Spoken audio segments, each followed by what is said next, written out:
But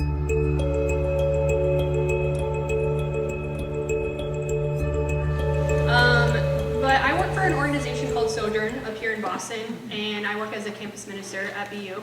And I've been a part of this Renaissance community for about a year and a half or so now. And for those who don't know me, I figured I'd start with the important facts about myself. So I'm originally from Oregon. I moved here to Boston about 20 years ago to go to BU. And the longer you're around me, the more my Oregonian traits tend to come out, like my love of trees, my abhorrence of umbrellas, and that I say the word pop a lot. So that's the important thing to know about me. My second one is I actually got my degree in marine science, and prior to becoming a campus minister, I actually worked as a zookeeper for a number of years. So if you ever want any weird animal stories, I got plenty of them. And finally, before I left my last job to come here to work for Sojourn, my friends made a 2-scale homemade cardboard cutout of me to keep around the zoo. And after a series of random, unrelated events, that cutout ended up in my apartment in Boston. And she now goes on road trips with me. So she's been on a number of road trips, been to about 40 different states, and even made it to Scotland this past Christmas. So now that you know the important things about me, we'll go ahead and, like Kristen said, jump back into the Sermon on the Mount. And like she said, today we're breaking into chapter 6. But the beautiful thing about the Sermon on the Mount is it's one whole conversation. It flows together and it grows and it builds on itself as it goes along. So to just separate one section from the others, I think kind of means you lose a little bit of that complete message that Jesus is giving. So I think it's really important to continually remind ourselves of what Jesus has been teaching in the previous verses as we continue to move forward and talk about each new piece. So as we begin to make our way through chapter 6, let's not forget chapter 5 and the foundation that Jesus has laid and started to build upon already. So the Sermon on the Mount is all about God's dream for the world. It starts with talking about who God's dream or God's kingdom is for and how to participate in that dream. It's a dream full of mercy and love and generosity, and a dream that can be seen in the hearts of the people who live out those qualities.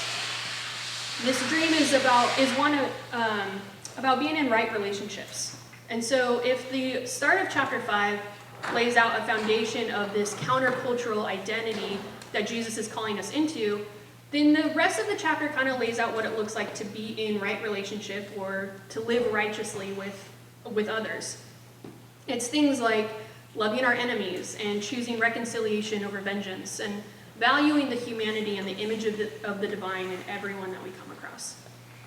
So from there and where we find ourselves currently in the conversation, Jesus begins to talk about what right relationships look like from the inside. Or another way that you can say it is, what is the posture of our hearts?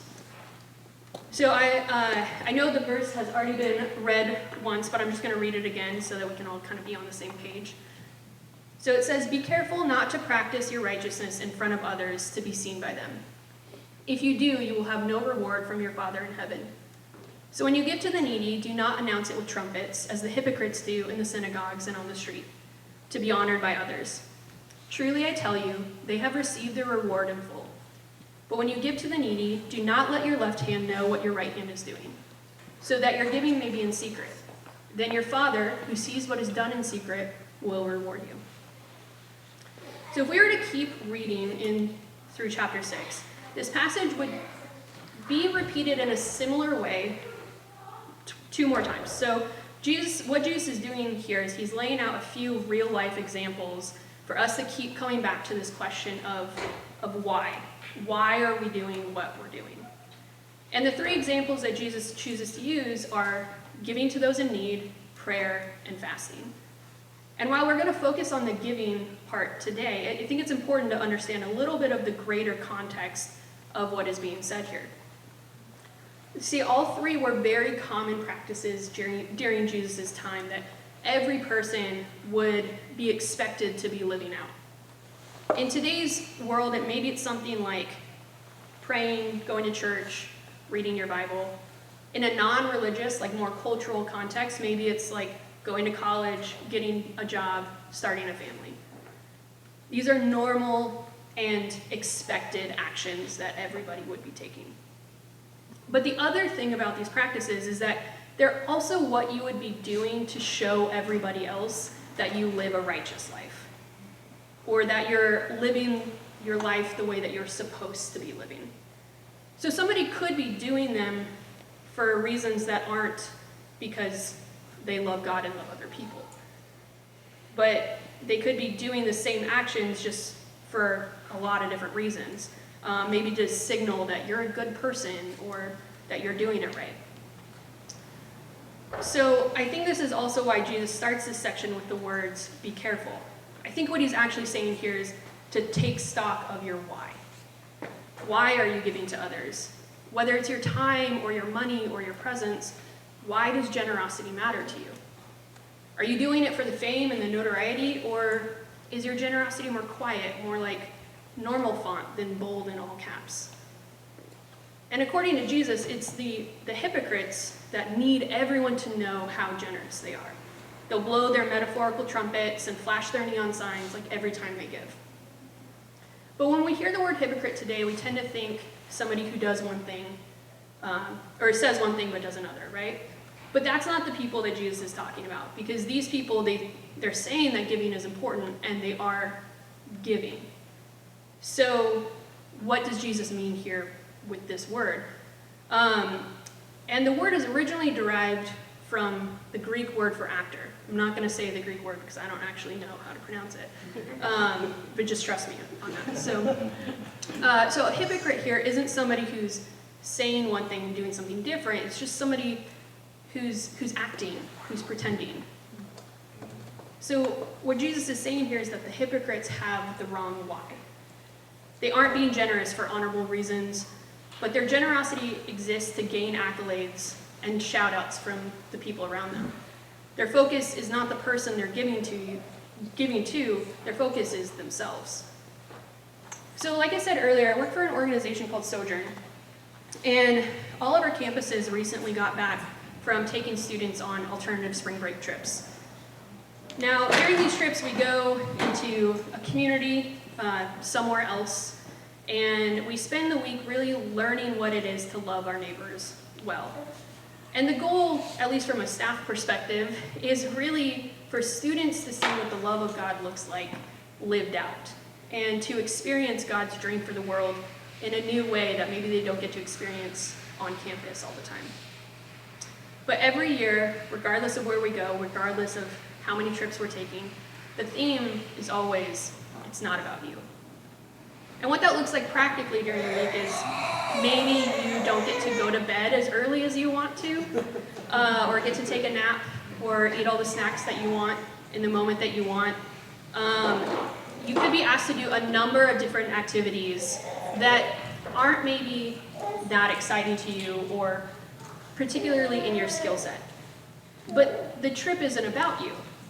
It's about the people we're serving and learning from. It's about the community that's welcoming us in. And it's about the other people on the trip who are also being asked to step outside of their comfort zones. So the trips are always about people, they're just not about you. Now, I have a million spring break stories, but the one that I kept thinking about while reading this text was from a few years ago on a trip to Florida. We were spending the week working, there's some giggles back there because they were on the same trip and know what I'm going to be talking about here. But we were spending the week working at this group home for foster children. And one of the churches in the area that partners really closely with this group home offered to host us for lunch after church one day. So when we show up to the church, we realize it's a massive church. Like, not just a church building, it's a whole campus, multiple buildings. Like, if you've ever been to a mega church in the South, you have an idea of what I'm talking about here. But then we show up to lunch, and there's like 8 Domino's pizzas laid out for us. But the problem is there's like 30 people on this trip. And if you know college students at all, you know they can eat a lot. So we're already a little concerned that there might not be enough food, but if these students get to hear from this church what it means to care well for their community, what that can look like, then we can always buy more food, no problem. Well, it could have gone that way, but the guy that we're supposed to be meeting with, when he shows up, so he starts talking about the church and his role, and then he asks if we have any questions. And during the church service, they had mentioned a service project that they were doing with the organization we were going to be working with. So we asked, like, hey, could you tell us more about that and how this partnership works and go into more detail? And this guy says, what I hear you asking is how I got into ministry. Not the question we asked. So then he proceeds to run down his entire resume for us. There was even this really great moment where he makes this comment, the last church I was at is this small little church from California you probably haven't heard of. It's called Saddleback. So some of you get that joke. The students that we took on that trip did not know that Saddleback is a massive mega church in California. And so they were all like, you're right, we've never heard of it. So the thing is, though, we never got to hear more about the church's partnership with this organization. And when we left, we still had to buy a bunch more food because everybody was really hungry. This guy, he had an opportunity to explain a piece of God's dream, but he instead was more concerned with his own story and his own status. He really wanted us to know that he was important. He was the focus of the story, not his community, not God. He had the wrong why. So I think this is actually the hypocrisy that Jesus is talking about. He says that if the whole point of you being generous is so that others know and give you your accolades, then congratulations, like you've gotten those accolades, good job. But if that's what you're seeking, then what have you missed along the way?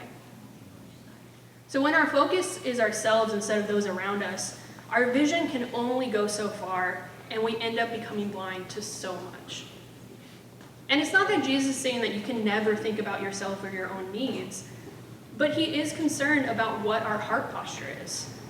And Jesus, throughout the sermon, has already been talking about heart posture. When he's talking about being the salt of the earth and the light of the world, that's what he's talking about. One of the main uses of salt, right, is to make things taste more like themselves. Salt doesn't enhance salt. Salt enhances other things. And it's the same with light. Light illuminates the things around it. A light that exists just to be bright for its own sake eventually becomes blinding. But if it's to light a path for others, then there's safety and there's knowledge along that path. But when we look back at this passage, there's this moment where Jesus is talking about giving in secret so that your left hand doesn't know what your right hand is doing. And this isn't a comment on you can only give anonymously. Again, he's just doubling down on your why. Because if the point of your giving is so that others can see you give, then it's pretty impossible to do that with one hand not knowing what's going on. But if you don't actually care if other people know about your generosity, then you also kind of don't care if both hands know what's going on either. Jesus is saying the same thing that we say to our students on spring break. It's not about you.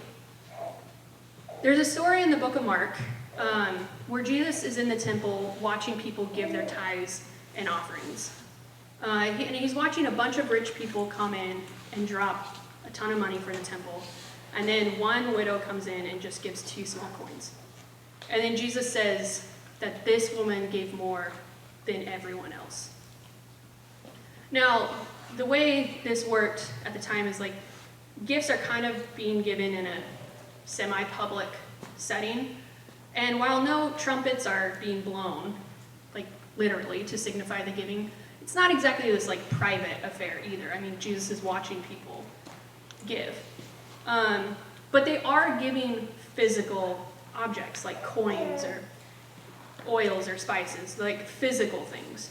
So when you think about it that way, the more physical objects you give, the more noise it's going to make when you give it, right? So when this woman gives her 2 small coins, I could imagine that they made little, if any, sound at all. So people would know, right? She's probably not giving very much. But Jesus saw this woman's heart, he saw her why, and declared that she's actually doing it the right way. It's not the size of the gift she's giving, but her gift was given to honor God and to serve her community. It wasn't to put on a show or to shine light on herself. She gave not just of her money, but she gave of herself in that moment, something that the people before her maybe felt no need to give.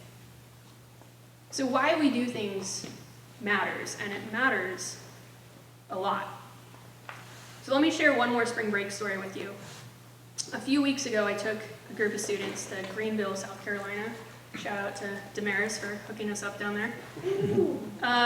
But this week was filled with things like packing food at a food pantry and attempting to help elementary school kids with their math homework, only to have them teach us how new math works. But we also spent a lot of time asking questions and learning. And we spent a lot of time listening to the hearts of the people running these organizations, listening to the kids talk about their hopes and dreams, and listening to a lot of other people around us care well for their community. At the end of our week, when we were talking about what we had learned, one student said, "This week helped me to realize that there are a lot more people out there doing good things than I thought, and that gives me hope."